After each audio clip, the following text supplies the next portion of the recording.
You find yourself in Africa, land of unique wildlife, home to a great variety of cultures and languages, and, first and foremost, host to the world's largest hot desert, the Sahara.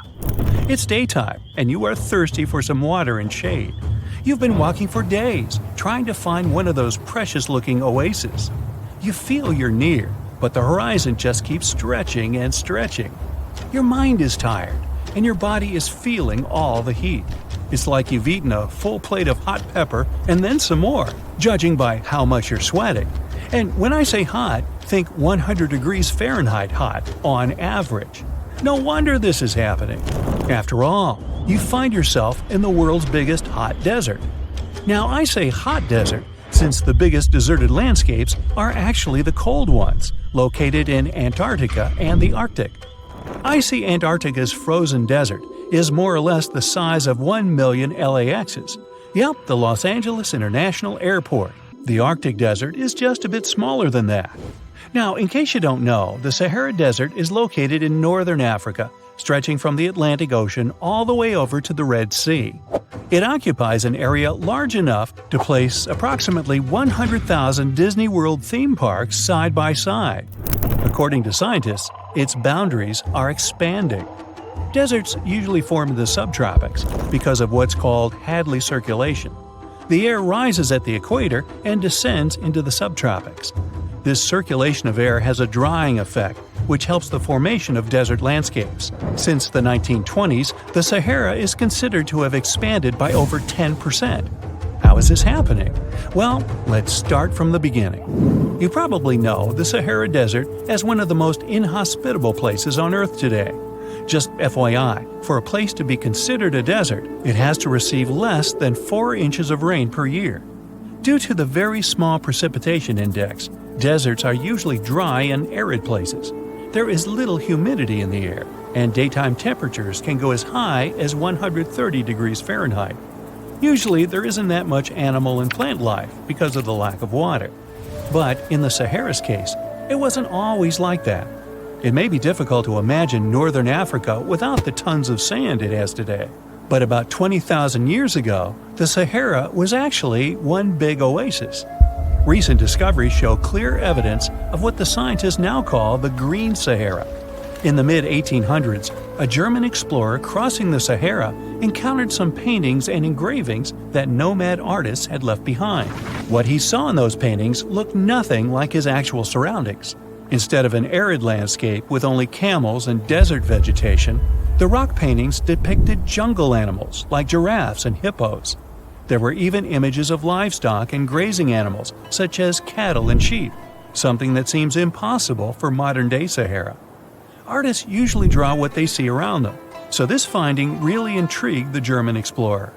The drawings were so detailed that the artists must have had close contact with those animals. You can find this rock art spread out in the northern part of the African continent, from western Sahara to Saudi Arabia. Geologists soon took a keen interest in this and found the first clues to what this could mean. They have been able to confirm that, in fact, northern Africa was once much wetter. They found evidence from nearby deep-sea sediment off the coast of Mauritania. Sampled cores of underwater sand and mud, known as Saharan dust flux, show geologists that, indeed, a green Sahara was possible. The more dust is blowing off of the desert and into the bottom of the ocean, the drier the climate in the region. The sediment cores show that there was much less dust, only half as much, coming off northern Africa during the humid period. This period has to do with Earth's natural cycles. Normally, the Earth rotates at a tilt of 23.5 degrees, but this angle is not consistent and changes over time. Earth's tilt is responsible for the amount of sunlight each hemisphere receives. It affects several ecosystem functions on the planet. During the time of the Green Sahara, the Earth received between 4 and 8% more sunlight than it does today. So when the Earth tilted about 20,000 years ago, the northern hemisphere received more direct sunlight, which affected humidity levels in the region. As the northern hemisphere got warmer, this affected monsoon activity, more specifically the West African monsoon. Monsoons are wind systems that affect a region's rainfall index and humidity levels. As a part of the globe gets warmer, it allows for more air to rise. It combines with the wind to draw moisture up into the atmosphere. Little by little, northern Africa also became wetter. The increased moisture made the Sahara so wet that there were actual bodies of water in the region. As vegetation grew, the plants held onto moisture better than bare sand could. There is evidence of natural basins throughout the Sahara and lakes so big they would fit all of the U.S.'s Great Lakes inside of them. Archaeologists uncovered evidence of vibrant societies in what are now arid areas. It looks like ancient cultures were able to take full advantage of the African humid period. According to researchers, the human population peaked across the Sahara about 9,000 years ago. There are traces of fireplaces, hunting tools, fish hooks, and even mounds of fish bones. Records show that there have been over 230 green periods over the span of 8 million years. Solar radiation is always changing due to natural orbital cycles. That's why Earth will most certainly see another green Sahara moment. It might be thousands of years from now, but it will happen. The same way the Sahara turns green, it turns yellow again. Let's put it like that. All it takes is a significant axial tilt and a few years of readjusting. However, another phenomenon is calling the attention of scientists now. Recent studies by the National Science Foundation from the University of Maryland show the Sahara has expanded 10% over the past 90 years. This phenomenon is called desertification, which literally means fertile land turning into desert land. The Sahara Desert is now advancing into the semi-arid region of Sahel. In 1950, this region was home to 31 million people. Today, its population is over 100 million people. This rapid population growth has largely contributed to the Sahara's expansion. Farmers that were once nomads began settling down. Land usage grew more intense, aiding in weakening the soil. The demand for food has caused an overcropping of the land, so even more of it is turning into the desert now. The study also shows that natural climate cycles can affect rainfall in the Sahara and the Sahel. Scientists affirm that all deserts fluctuate, not only the Sahara. A desert's boundary may expand in the dry winter and contract during the wetter summer. South of the Sahara lies the Chad Basin. It is a natural body of water that now serves as an indicator of the Sahara's expansion. The Chad Basin is located in the region where the Sahara is advancing southward. An atmospheric and ocean expert from the University of Maryland explains that rainfall has reduced greatly in the entire region. Due to reduced rainfalls, there is less water across the entire basin, and even Chad Lake is drying out. Just like the Sahara, the Atacama Desert in Chile, deemed the world's driest, is also expanding. It is located north of the city of Santiago, and its southern border is expanding toward the Chilean capital. Because the climate is getting drier and drier here, the city of Santiago risks turning into an arid or semi-arid region itself. The once fertile valleys of local rivers that lived on agriculture and livestock for many generations are losing their revenues as Chilean land is turning into a desert. Since 2010, Santiago has received only a third of its annual rainfall. Outside of the city, farmers are digging holes in search of blue gold, or simply put, water. The situation here is very similar to that of Sahel. So tell me this, were you as surprised as I was to find out what has been happening in the Sahara region? Feel free to share in the comments below. We've all heard of the Sahara. Sure you have. It's the largest hot desert on the planet. A sea of sand covering an area larger than the contiguous United States. But have you ever wondered what lies beneath the sand dunes? To answer this question, we must travel deep into the past of our blue planet. Up until some 6,000 years ago, the Sahara was grassland. Humans were around at this time, not me, spreading agriculture around the planet. In the north of Africa, the color green dominated. Plenty of rainfall meant that there were lakes, rivers, pastures, and even forests.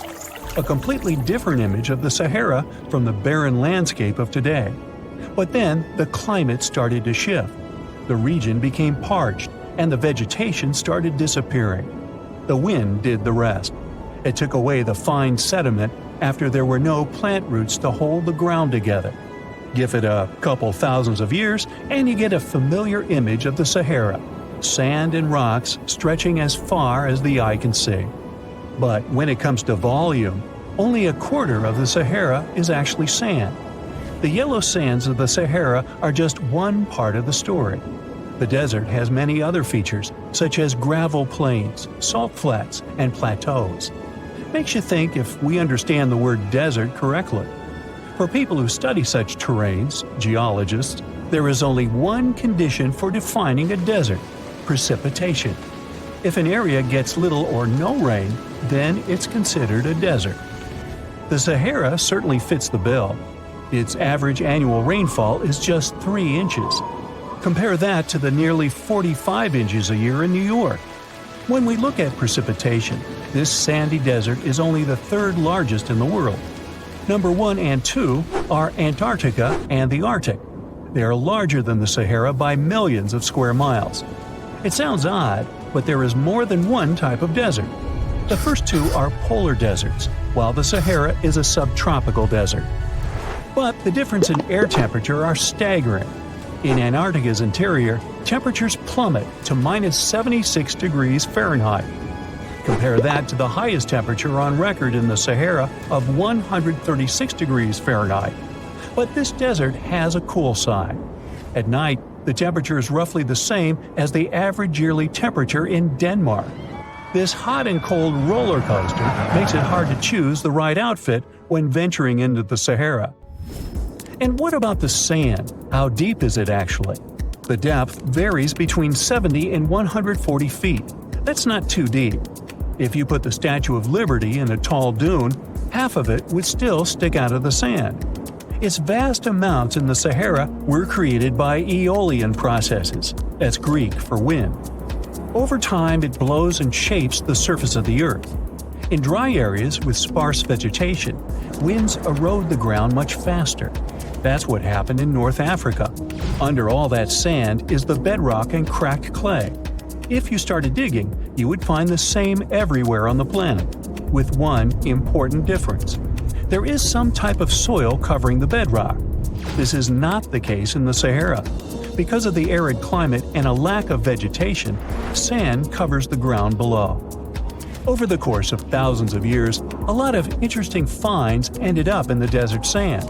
For example, there are petrified tree trunks. These are essentially preserved prehistoric trees. They date back to the time when the region was lush green. In some places, the trees of this fossilized forest are at least 65 feet tall. The wood is so well preserved that you can still see the texture and knots. There are even fossilized pine cones. In 1992, scientists found glass fragments in eastern Sahara. These canary yellow glass shards were scattered across hundreds of miles. They didn't belong to an ancient civilization, although ancient Egyptians used them to make jewelry. In fact, the breastplate of King Tut had a beautiful scarab beetle centerpiece made from this desert glass. For a long time, scientists were puzzled about the true origins of these fragments. They finally concluded that the glass was around 29 million years old. It is an impact tape. If that sounds like it has something to do with the word impact, you are correct. These rocks are formed when a meteorite hits the surface of the Earth. This generates a lot of heat. Scientists estimate that the temperature needed to melt this mineral was close to 3,000 degrees Fahrenheit. Apart from the regular fine-grained sand, we also have melted sand in the Sahara. But the desert conceals other unlikely artifacts. Shark teeth are a common find in Morocco, which sits in the western part of the Sahara. What are the fossilized teeth of these marine predators doing in the middle of the desert? This part of the world looked entirely different millions of years ago. There was a sea cutting right through what is now a desert. The Trans-Saharan Seaway ran the length of present-day Algeria and Mali. It was around 165 feet deep. That was enough for all sorts of aquatic animals to inhabit it. Large catfish, sea snakes, and of course sharks lived in the area. British archaeologists even unearthed a turtle shell in Mali in the 1980s. For centuries, there was even an entire city hidden under the desert. Timgad was a Roman outpost constructed by the Emperor Trajan around the year 100 in the current era. For various reasons, its residents abandoned it around the year 700. The sands of the Sahara soon engulfed the city. It had remained hidden for nearly 1,000 years. Then, in the 1700s, a Scottish explorer started digging out the city. His team first uncovered a sandstone triumphal arch 40 feet high, similar to the ones we can see in Rome and Paris today. An amphitheater soon popped out of the sand, and it was followed by well-preserved statues of Roman emperors. The Scotsman's find was so impressive that no one believed him at first. It took 2 more centuries for archaeologists to fully excavate the city during the 1950s. The site covers a surface as large as 10 polo fields. The ruins reveal the full mastery of Roman city planning. All the streets meet at a right angle in what is known as an orthogonal grid. You can find the same layout in modern cities such as New York. Historians estimate that during its heyday, 10,000 people called Timgad home. Different nationalities lived here, from Romans to people of African descent. Today, more than 2.5 million people live in and around the Sahara. They are spread across 11 countries in total, and their living space is growing. The desert is 10% larger than it was just a century ago. This process doesn't involve sand pouring out of the Sahara. The ecosystems on the edges of the desert simply change over time. The wind blows the soil away and vegetation dwindles, the perfect conditions for the formation of a desert landscape. These changes are happening in the Sahel, a region south of the Sahara Desert. That's why the African countries have recently come together for a project called the Great Green Wall. The primary goal is to stop the desertification of the Sahel and hold back the sands of the Sahara. Their plan is ambitious and involves planting a wall of trees from the west to the east of the African continent. The proposed forest is not only going to be long, but wide as well. The Sahara and the Sahel share a historic bond. Since antiquity, camel caravans have been making the journey from Africa's Mediterranean coast in the north to the savannas in the south. The golden age of this trade kicked off in the 9th century. The perilous journey took several months to complete. The route was 2.5 times longer than the length of the Grand Canyon. Explorers still find evidence of these ancient caravans hidden away under the sands of the Sahara. Mirror check. You've got your beige parka on, your chisel is packed, and your overnight plane ride to Saudi Arabia is booked. You know what this means, right? Unfortunately, you weren't cast in the remake of Dune. It just means that you're ready to go explore the world's largest desert areas in the hopes of uncovering prehistoric secrets about our ancestors. Let's get one thing straight. If you ever thought that deserts were empty spaces, think again. They might be filled with sand as far as the eye can see, but they also hold a lot of history, you know, because before humans settled down in cities and towns, we were nomadic people, and we traveled all around the globe looking for food, water, and shelter. So we had to come up with some interesting stuff to survive. Like this thing that was found in the desert of Saudi Arabia. Do you have any idea what this could have been? Over many years, scientists have discussed the origins and use of huge structures such as these ones. It seems our Neolithic ancestors were way smarter than we gave them credit for. They didn't spend all their hours around the fire carving weapons out of stone. No, they were also practicing their architectural skills. These huge stone structures are called desert kites, because if you look at them from a distance, well, they sort of look like kites. Archaeologists have arrived at the consensus that these kites were used to lure animals in. This way, it would make it easier for our ancestors to guarantee their week's food. But that's not all. Take a look at these monolithic structures right here. They show us that our ancestors probably drew on rocks, the blueprint of what they were going to build on the ground. Just like modern-day architects, desert kites could be miles long, so they drew out a plan before actually building them. The most surprising feature of all is that these kites were built even before things such as Stonehenge. We're talking around 7,000 to 9,000 years ago. Over the last decade, scientists have been able to identify over 6,000 desert kites spread across the Middle East and West and Central Asia. If you don't think this huge, try building something this large without the help of any drones. It looks like a pretty difficult feat to me. And apparently, Saudi Arabia's desert is filled with more amazing things. Scientists have found mysterious stone structures that are older than the pyramids of Giza in Egypt. So of course, you can't wait to go check that out. Can we all agree that carrying around heavy rocks to build a pyramid without the help of modern technology sounds absurd? I mean, how on earth did they do it? Now imagine turning back the clock about 2,000 years into the past and finding humans that built similar gigantic structures in isolated areas. Take a look at these so-called mustadels.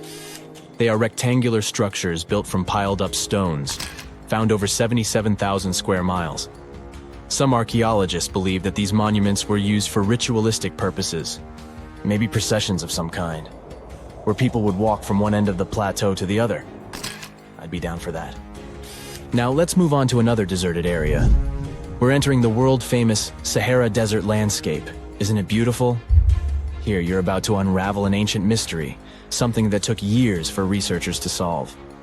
Fun fact, the Sahara Desert is the world's largest hot desert. It spans over 3 million square miles, which would be like putting 1,000 times the country of Hawaii next to each other. We say it's the largest hot desert because the world's largest desert area is Antarctica. But we all know temperatures over there are freezing, not the typical image of when we think of a desert. Deep into the desert, near the Algerian town of Fougeret et Zoua, something strange was found. For decades, these tiny dots appeared on images of Google Earth, but nobody could explain what they were. Some scientists were sure that these circles are the result of oil activity in the region. Others guessed that these were ancient fogeras or ancient water wells. There are dozens of them, stretching for miles and miles in a straight line. The strange thing is that they are always far away from any town, road, or human activity in general. So what was or is their purpose? If you had to take a guess, what would you say? Remember we talked about how our ancestors had to be creative in order to survive in the desert? Let's try to walk in their shoes for a minute. Imagine you're a nomadic hunter-gatherer living in a desert area. You spend your days basking in the hot sun, trying to count all the grains of sand around you. But you also need to eat and drink water. But how on earth do you get water in a desert? Sure, you can hope to keep running into oasis every week or so, but that seems a bit risky, doesn't it? That's why North African people invented the so-called fogeras. The fogeras are a 2,500-year-old irrigation system. Locals would dig deep wells in elevated areas, wells deep enough to tap into underground water. Then, they would dig parallel shafts at regular distances. This way, the water would flow from the main well down into all the shafts and irrigate entire areas. Travelers could stop by the shafts and quench their thirst. They could also raise livestock and tend to crops. Pretty clever, huh? As much as these holes did look like fogeras, a little bit of research would show you that they're not. You see, these shafts were built in a line, and not in a circular shape like the ones we're looking at now. So maybe it has something to do with the second option?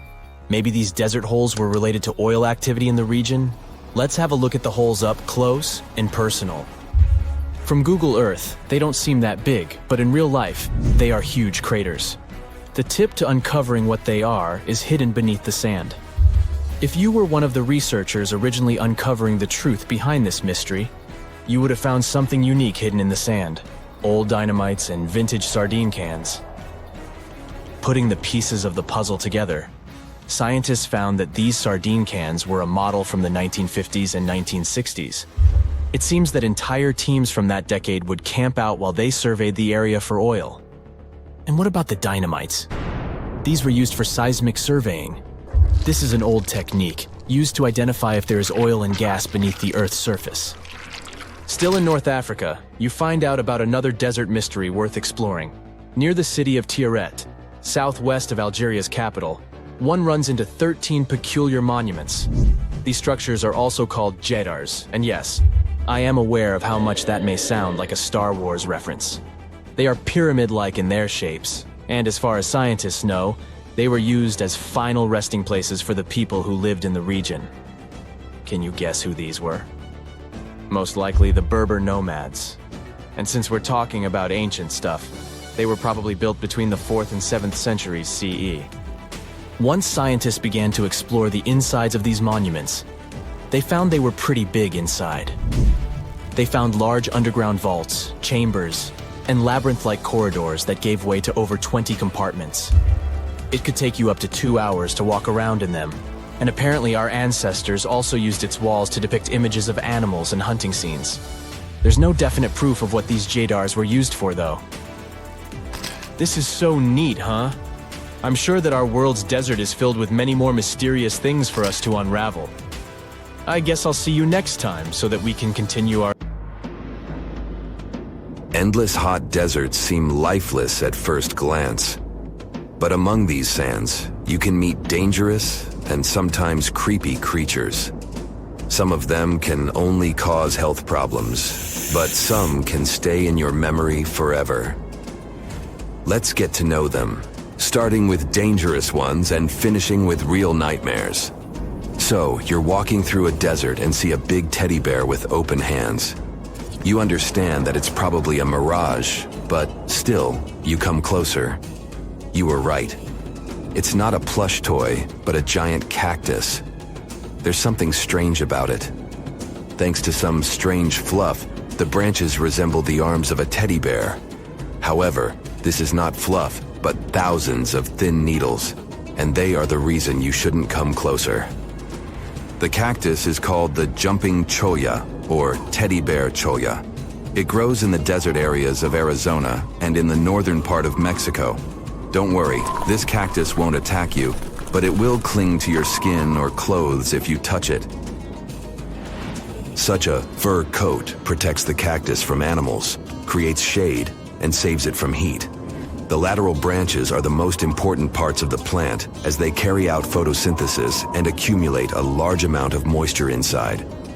So, despite all the danger, the cactus can be helpful for desert wanderers. And the danger here is needles. If you look closer at them, you will see they have the shape of hooks. One touch, and hundreds of thorns are already in your finger. It's pretty difficult to get rid of them, and the needles cause unpleasant, painful sensations. But the coolest thing about this cactus is the way it reproduces. The plant clones itself in a new place. When animals and people pass the jumping cholla and touch it, the cactus gives them a small piece of itself, along with the needles. As soon as you throw this piece to the ground, it takes root and starts growing. The degree of danger is rising. The next monster from the desert is running toward us, and that is an ostrich.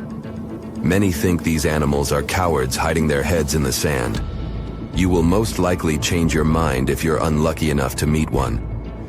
Usually, ostriches are not aggressive, but you should run if you come closer to their nest.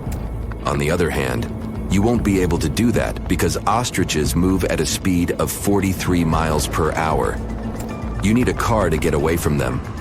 They run and hit their enemy with their chests. There have been cases when ostriches attacked vans and caused significant damage to them.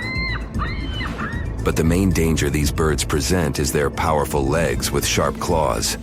They can deliver strong blows with them and even beat a prone opponent. So yes, if you see an ostrich in the distance, go the other way. This small spotted lizard lives underground almost all the time in the arid deserts of the southwestern US and northwestern Mexico. Sometimes, it goes outside to find lunch. It only seems cute, but in fact, it's a dangerous Gila monster. Its thick skin protects the reptile from hawks, coyotes, and other predators. But its main protection is its venom. Snakes and spiders inject their toxins using long, needle-like fangs.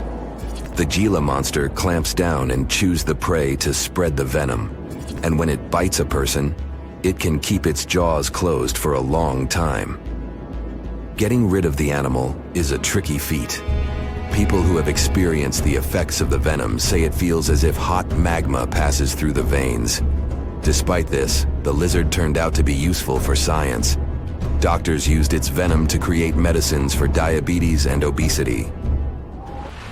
The time has come. Now you're about to meet one of the creepiest creatures living in the desert. Be quiet and listen to the silence. Stand still. There's no one around. Suddenly, you hear some hissing coming from below. You lower your head and see it. A big yellow spider the size of a human palm with strong jaws and long legs hides in the shadow of your body. In horror, you run away from this monster, but it goes after you. It isn't easy to do it in this situation, but try to calm down. The creature isn't interested in you. It wants only your shadow to hide from the scorching sun. Anyway, it's better not to touch it. The powerful jaws of the camel spider can cause unpleasant sensations, to put it mildly. And, by the way, this creature isn't really a spider. Yeah, it belongs to the class of arachnids, but it's a separate species, Sulpagid. It likes to bite. It's fearless and pretty aggressive. The spider preys on insects, lizards, rodents, and small birds. It can also move at a speed of 10 miles per hour. For their small size, this is very fast. You need to be a professional athlete to run away from it. Most often, you can find camel spiders in the deserts of the Middle East, but they also live in Mexico and the southwestern US. These runners are nocturnal and try to avoid the sun during the day, so they are always hunting your shadow. By the way, they got their name because they often hide in the shadows of camels. You won't hide from them during the day, but they will also want to come after you at night, especially if you make a fire. Sulpugids always run to the light in the hope of eating something. Some species of these spiders make a hissing sound to scare their enemies away. Now, let's calm down for a second and leave the hot desert. We're going into the humid tropics of Tanzania. Under tree bark, fallen leaves, and in dark caves, you can meet one of the most terrifying creatures on Earth, a tailless whip scorpion. Imagine a big scorpion without a tail, with a flat body that looks like it has been pressed by something. It's similar to spiders, but has no venom glands and can't spin a web. This monster is silent and fast, but the scariest thing is its 2 front claws, twice as long as the creature itself. Any prey it catches will never escape. Life in a dark cave has spoiled its eyesight, so the whip scorpion tries to avoid sunlight. During molting, it climbs up to the ceiling and slowly comes out of its old skin. Imagine directing your flashlight there and seeing small cocoons out of which pale spiders with excessively long legs crawl. If you really meet it, be calm and slowly go away as far as possible. Be careful. The flat scorpion can crawl under your clothes in a second and bite you in the stomach. And that's not the worst part. Okay, this is a joke. This pretty guy is one of the shyest and most harmless creatures among spiders and scorpions. It's afraid of you and will never attack. Many consider it beautiful and keep whip scorpions in glass terrariums. If you want such a pet, carefully watch it so that it doesn't run away from its house.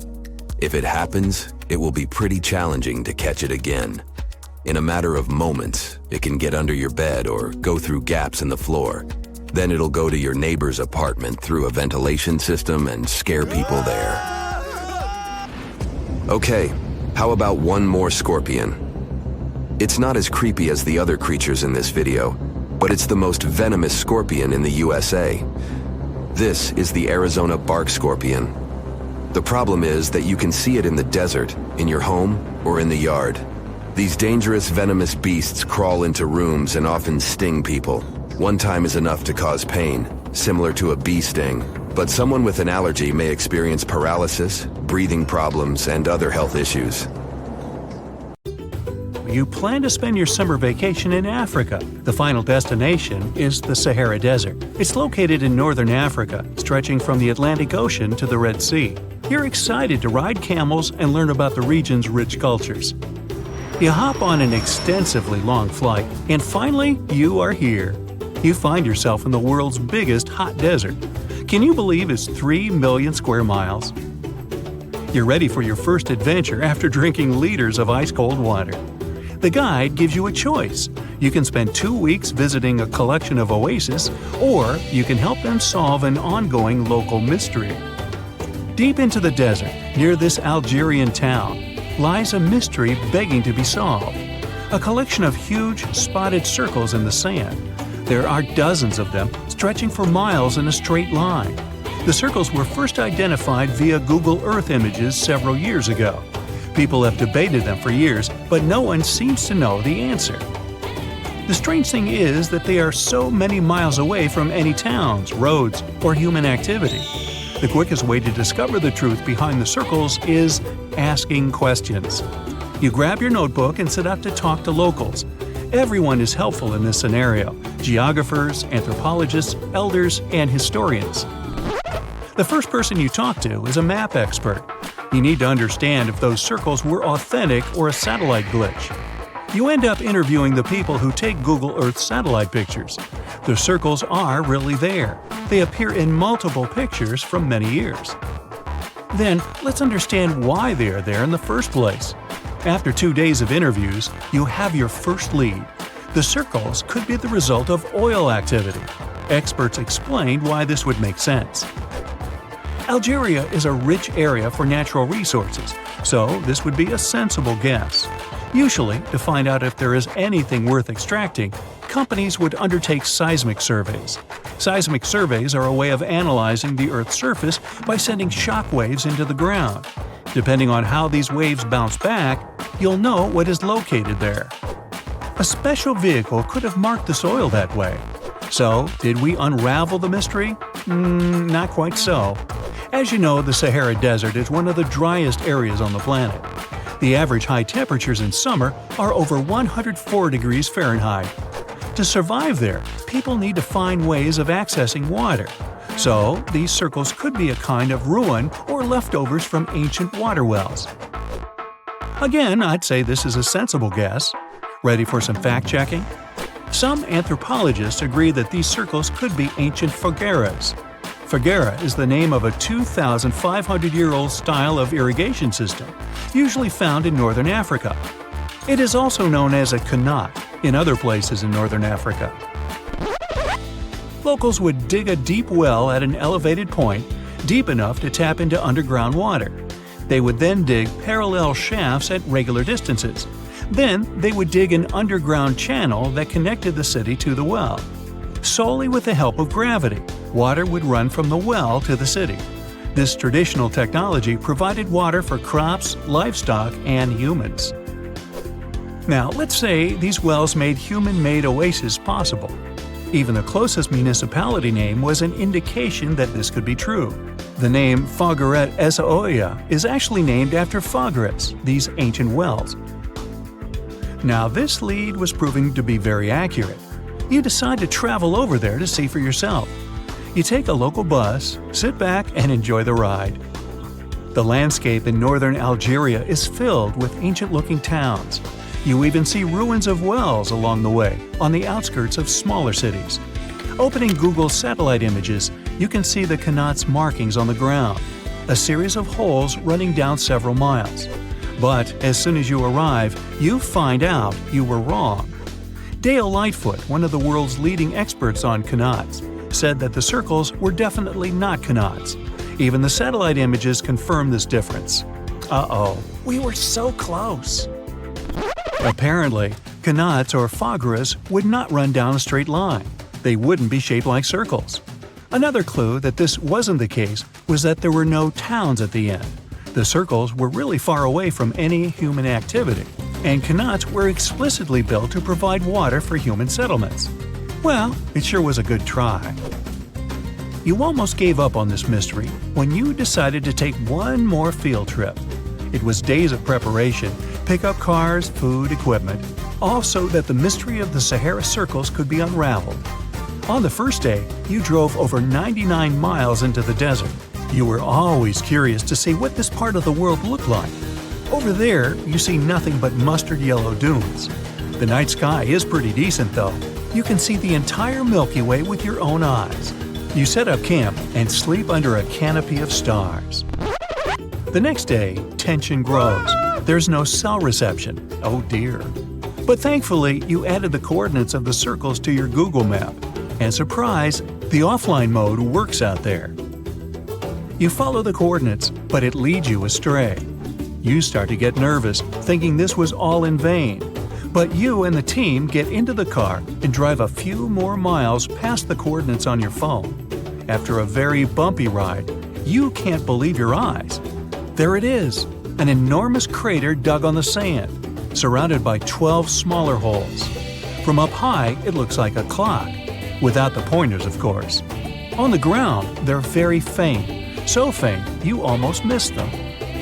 Searching the area, you notice all the holes had something similar: metal wires, thin wires that you can pull from the ground. They're buried deep, so you start digging. An object starts to reveal itself. Uh-oh, it looks like old dynamite. This certainly surprises you. Better stop digging to avoid any accidents. At the end of the survey, you feel satisfied, but still curious. What could all this dynamite mean? And who put it there? What comes next is the turning point of your adventure. Walking back to the car, you see something shining on the ground. You approach the item with curiosity. It's round and rusty and looks like a sardine can. What's that doing here? Could this give you more clues about the circle's mystery? Just in case, you pick it up and put it in the car. Back in the city, the puzzle pieces start to reveal the story behind the Sahara circles. You bring photos and the sardine can and show them to local experts.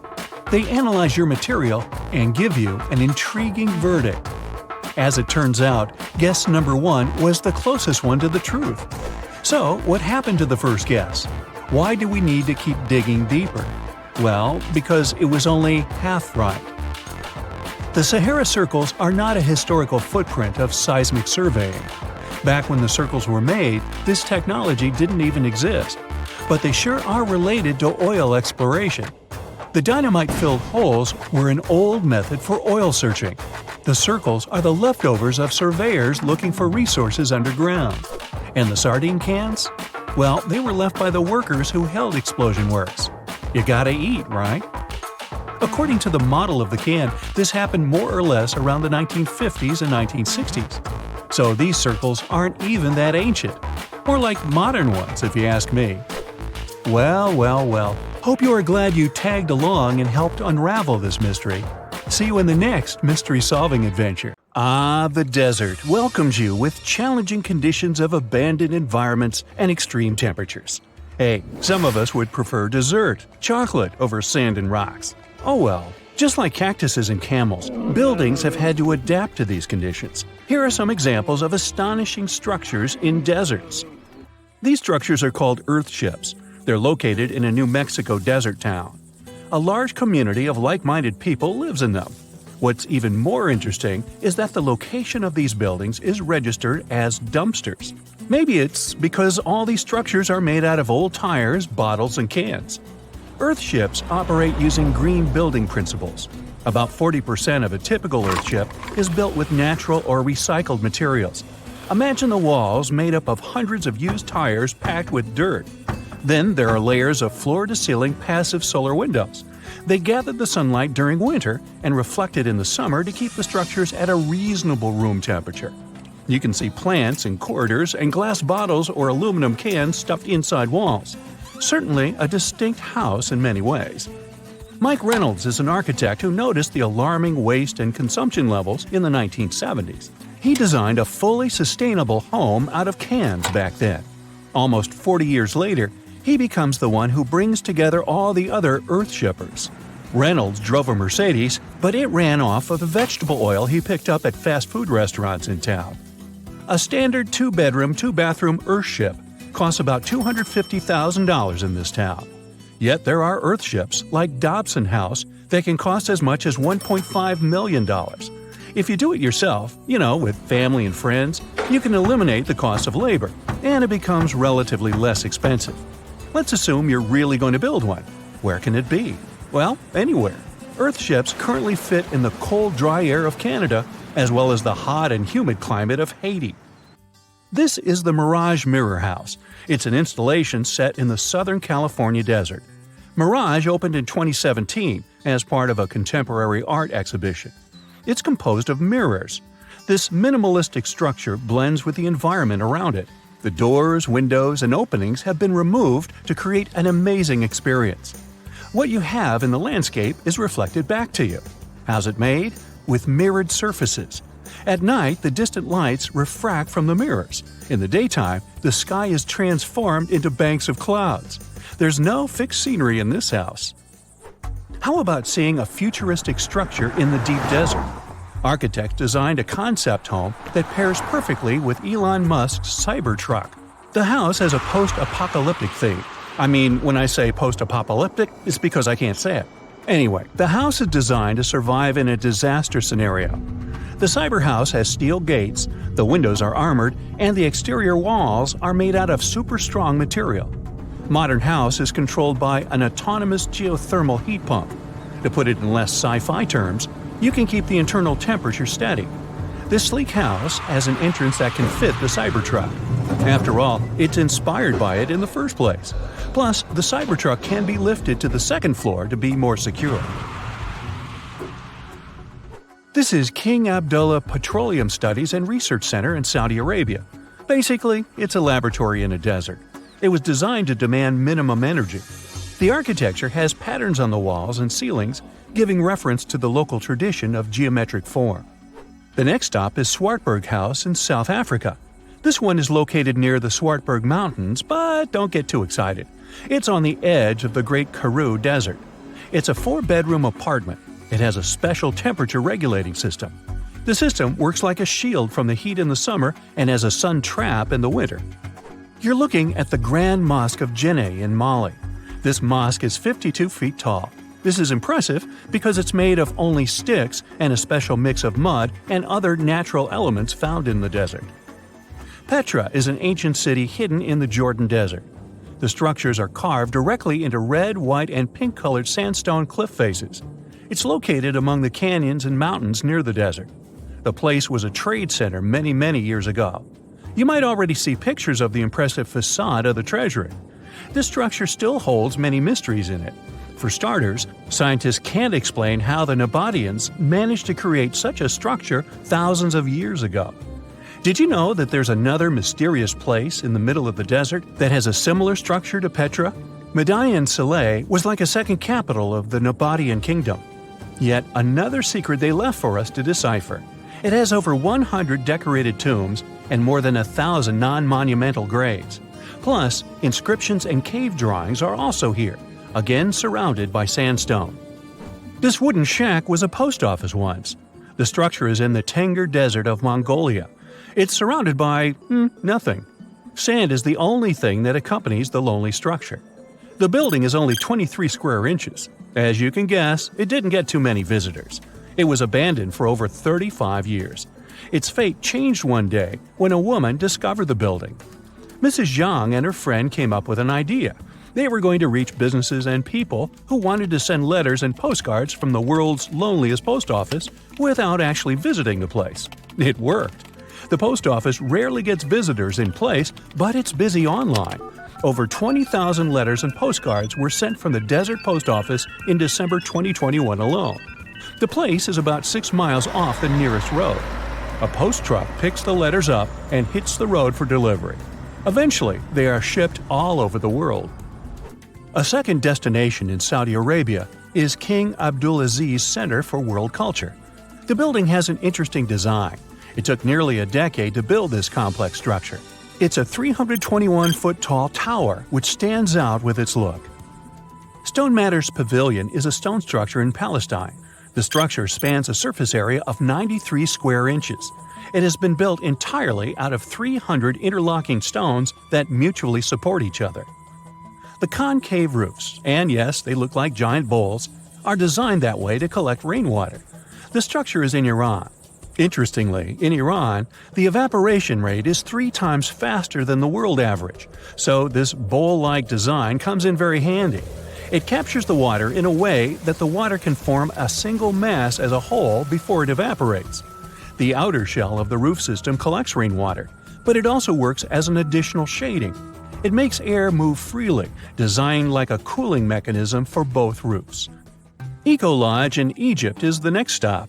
The project is built in a place that overlooks the desert and is constructed using locally available materials like sun-fired bricks and palm wood.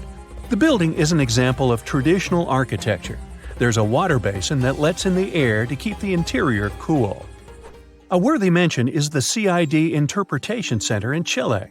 Chile's Atacama Desert is among the top tourist destinations in the country. To help the tourists, architects designed a visitors center as part of the infrastructure for the wind farm.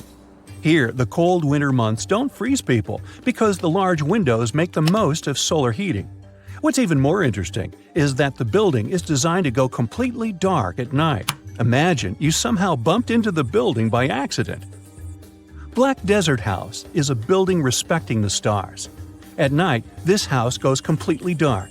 It dissolves into the night, so the stars can appear more prominent. Now, any mysterious desert buildings you know that aren't on this list? Let us know in the comments.